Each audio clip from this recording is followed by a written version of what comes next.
When we covered European imperialism, we noted the one thing that made it all possible: the Industrial Revolution.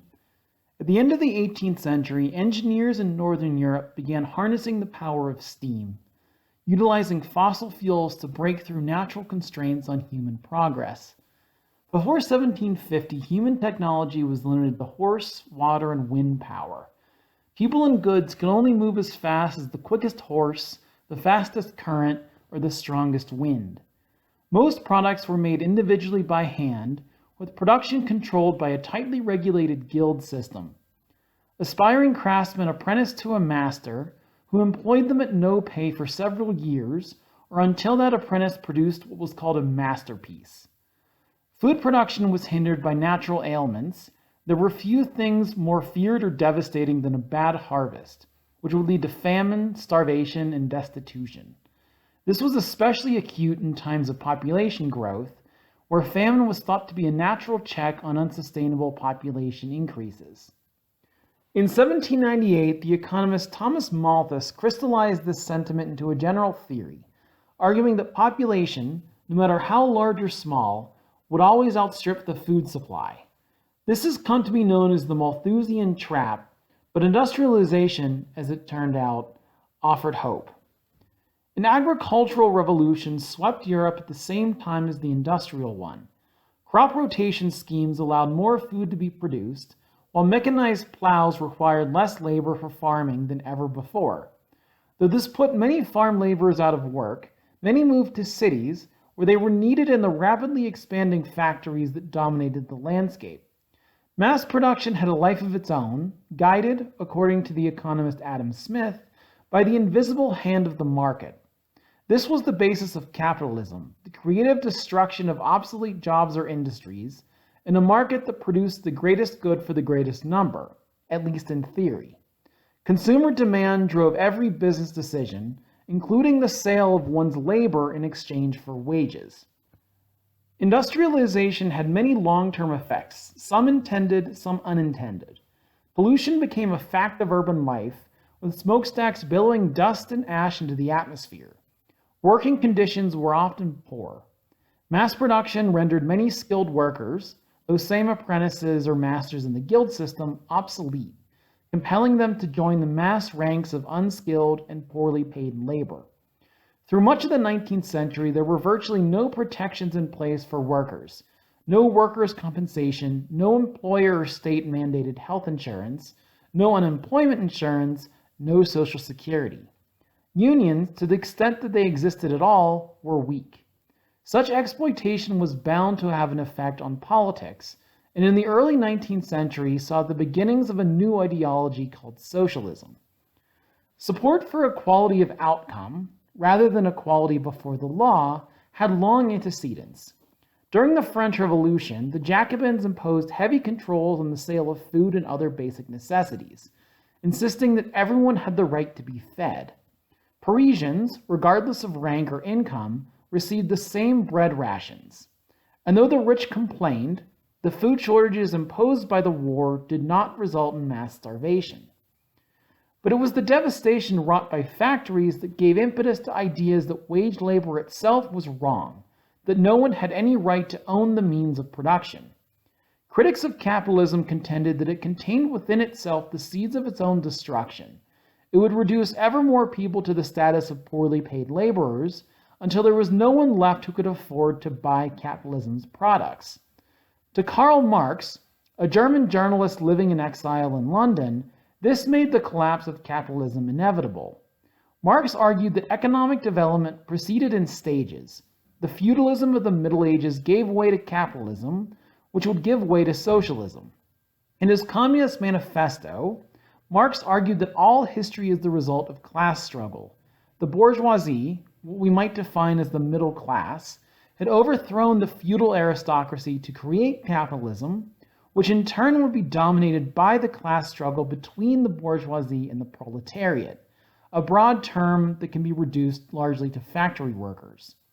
Should the workers of the world unite, as Marx insisted at the end of his manifesto, the proletariat would overthrow the bourgeoisie and impose socialism. This was not democracy, Marx claimed that a dictatorship of the proletariat would be needed to eliminate the bourgeoisie. But once people adapted to the new system and held goods in common, the fruits of industrial life would be available to all. Since governments do nothing but enforce the power of one class over another, a government would eventually no longer be necessary and would wither away. This utopian vision was what Marx referred to as communism. Marx published his Communist Manifesto in 1848. There were revolutions all over Europe that year, mostly in the name of overthrowing kings and princes. Socialists participated. After all, overthrowing feudalism was one step closer to victory over capitalism, but they were not the most important faction in any of them. This was disappointing for Marx.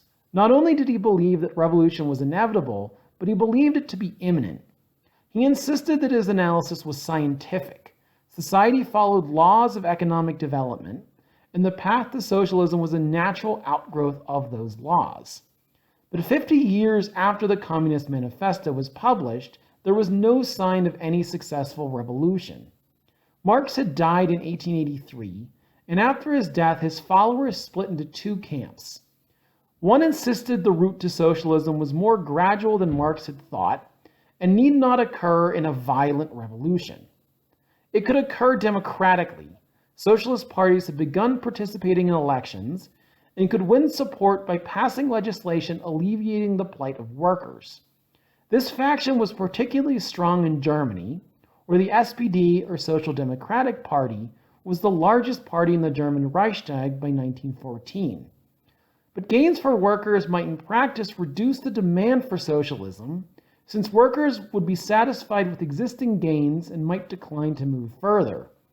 This was certainly the hope of conservative elites like Otto von Bismarck, who introduced the world's first social security system for retirees. For a more radical faction of Marxists, gradualism was the enemy of the working class. This radical faction was also aware that demand for violent revolution was fading.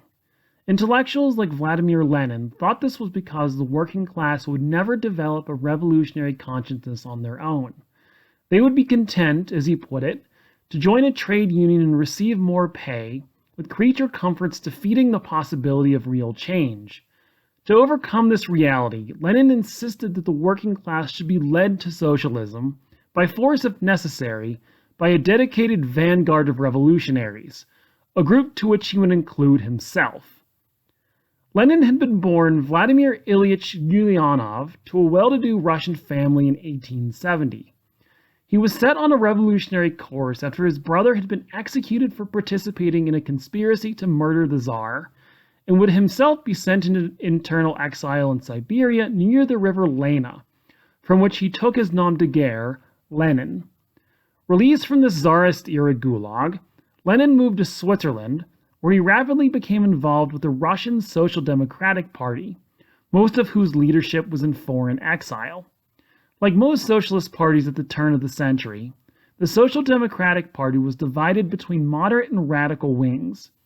Moderates preferred to work within the system as possible, and radicals wanted violent revolution, conducted, of course, by that revolutionary vanguard. Lenin was decidedly in the latter camp, and forced to vote on which policy to pursue. Lenin lost, but called his faction the Bolsheviks, or majority, and formally split from the Social Democratic Party. He called the others the Mensheviks, or minority, and even though the Mensheviks won the vote, they rather stupidly began calling themselves the Mensheviks, one of many decisions that would later doom them to defeat. Lenin disagreed with other aspects of orthodox Marxism as well. Marx thought that a revolution could only succeed in a highly developed capitalist economy, one much like Germany. He did not think it would succeed in Russia, which he believed was too backward and too feudal to sustain a revolution. He insisted instead that it would have to proceed through a capitalist stage first. At the end of the 19th century, there was some industrialization in Russia. Huge factories opened in St. Petersburg and Moscow, and a class of industrial workers did exist, though it was smaller than similar groups elsewhere in Europe. But Russia's politics encouraged underground radicalism. In 1900, the Tsar, Nicholas II, was an absolute ruler, with no assembly or system of rights to check his autocratic power. Serfdom, effective slavery for peasants, had only been abolished in 1862. Russia's political institutions were thoroughly underdeveloped, and its military prowess not far behind. When Japan and Russia went to war in 1904, the Japanese easily smashed the Russian army and navy. This led to revolutionary upheaval in Russian cities, especially St. Petersburg, where a crowd of demonstrators who sought to deliver a petition to the Tsar was fired upon by Russian troops. Nicholas II agreed to some concessions, allowing the creation of a National Assembly, or Duma, but he still kept much of his grip on power. This might have been sustainable for a while, had it not been for the outbreak of the First World War in 1914. Russia backed the Allies, but was no match for German troops. The Russian army was nearly annihilated at the Battle of Tannenberg not long after the war began. The war devastated the Russian economy, and with the Tsar unwilling to reform the army or alleviate widespread hunger, the stage was set for a revolutionary showdown. Frustrated with limited progress in the war, Tsar Nicholas II traveled to the front to personally take command. In his absence, events soon spiraled out of control.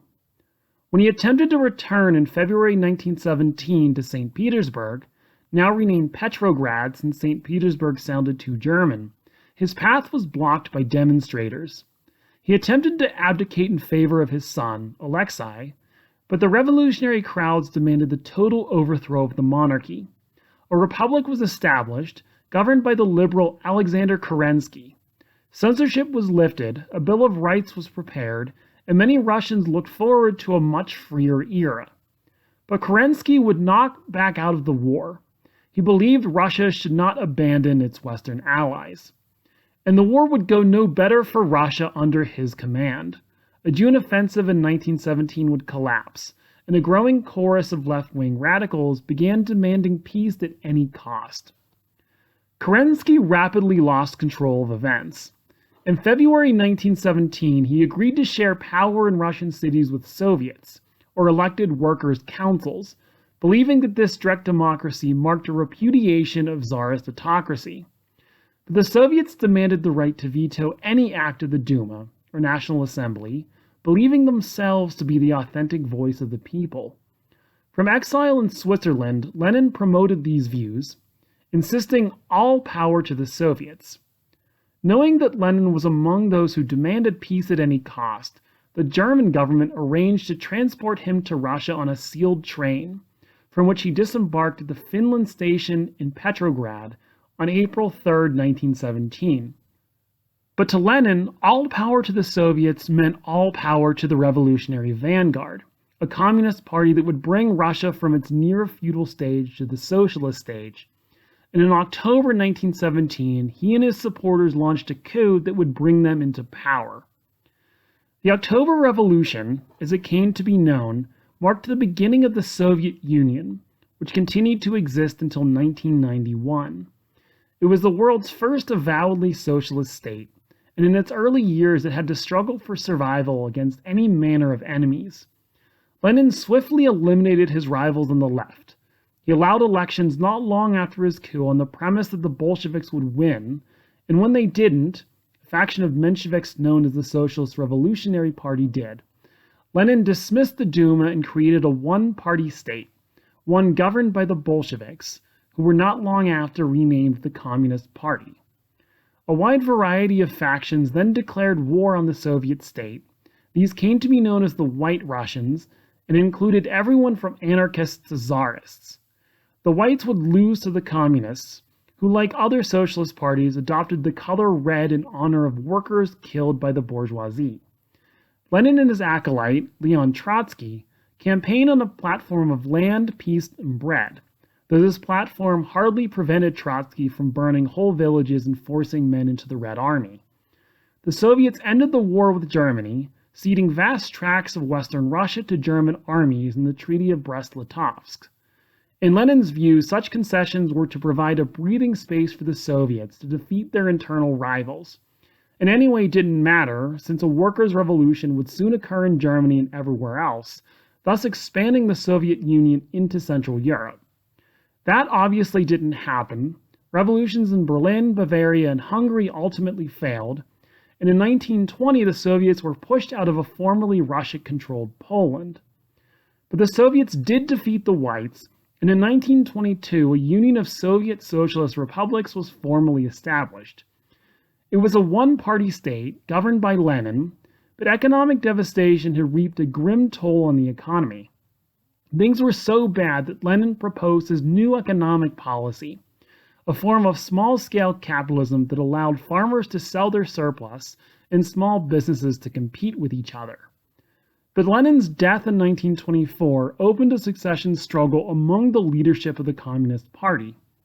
Though Trotsky was thought by many to be Lenin's chosen successor, he was rapidly sidelined by his Georgian colleague, Joseph Dukashvili, who preferred to call himself Joseph Stalin, Russian for steel.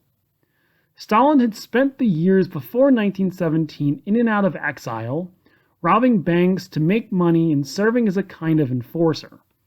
Skilled above all at political intrigue, Stalin would eliminate all of his rivals during the late 1920s for leadership in the party. He abandoned Lenin's new economic policy in favor of central planning, imposing 5-year plans on Soviet industry and agriculture. He forced peasants to leave their lands for collective farms, contributing in the process to what became known as the Holodomor, a devastating famine in the Ukraine that killed millions. The Soviet Union would rapidly industrialize under his leadership, but state and society were governed by terror. Constant purges, even of loyal party comrades, was a fact of life under Stalin. As we'll see in class, victory in World War II would extend communism deep into Central Europe, setting the stage for a Cold War between capitalism and communism. It would dominate world affairs for the second half of the 20th century.